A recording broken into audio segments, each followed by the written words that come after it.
Maintenant, je vais maintenant parler un peu des exigences. Cela veut dire que la grâce a des conditions aussi à remplir. Et puis vous savez, ce qui est triste, c'est quoi? Quand on dit que nous sommes au temps de la loi, les gens voient, ok, Dieu a dicté des règlements aux gens. Et quand on vient au temps de la grâce, les gens, quand on dit, oh, nous sommes au temps de la grâce, les gens pensent que au temps de la grâce, il n'y a pas de règlement. Est-ce que c'est ce que vous croyez? Au temps de la grâce, il n'y a pas de règlement. Frère, attention. La grâce a des exigences. La grâce a des règlements. Si tu ne suis pas ces règlements-là, il y aura un pire châtiment qui va venir sur toi. Peu importe qui tu es, il ne faut pas vous laisser tromper, frère. Faisons attention. Nous sommes au temps de la fin. Jésus viendra chercher son église. Alléluia. L'enlèvement est là. Ça veut dire que le compte à rebours est déjà enclenché. À tout moment, Christ peut revenir. Mais c'est le moment où le diable a endormi.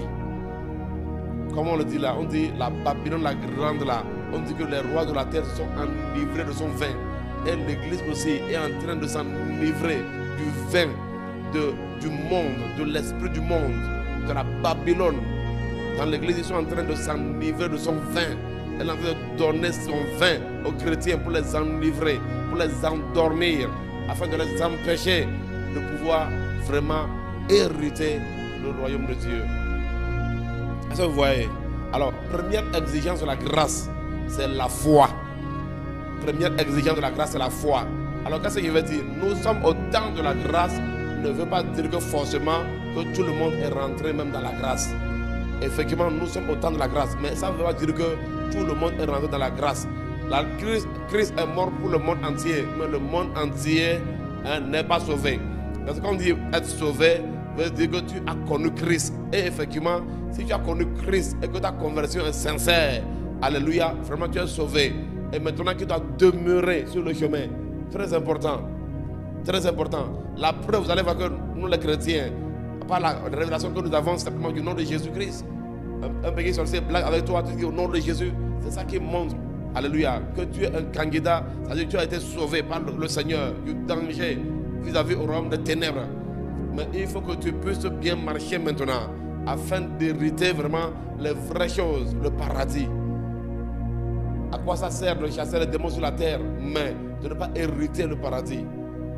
Le fait que tu es rentré dans les portes de Bamako ne veut pas dire que tu es arrivé au palais de Koulouba. Non. Est-ce que vous comprenez?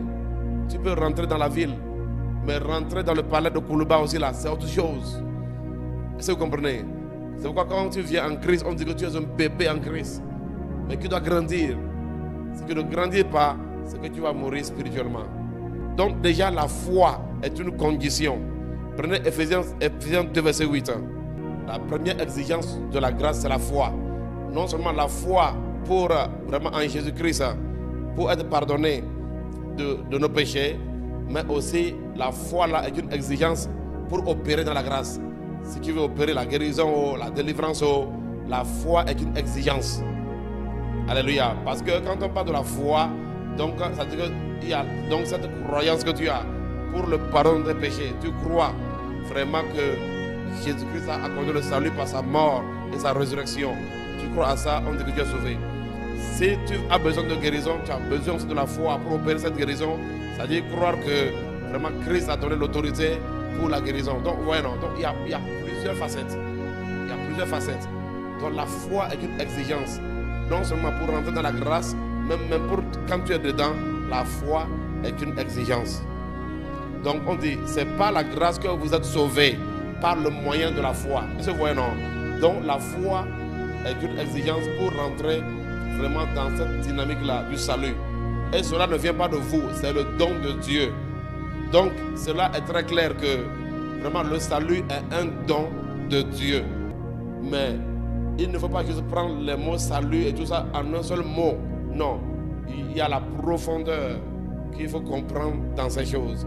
C'est par la grâce que vous êtes sauvés. Par le moyen de quoi? De la foi. Donc ça veut dire que nous sommes au temps de la grâce. Mais quand tu prends le monde entier, tu ne peux pas rentrer dans cette grâce-là si tu ne crois pas en Jésus-Christ. Alléluia.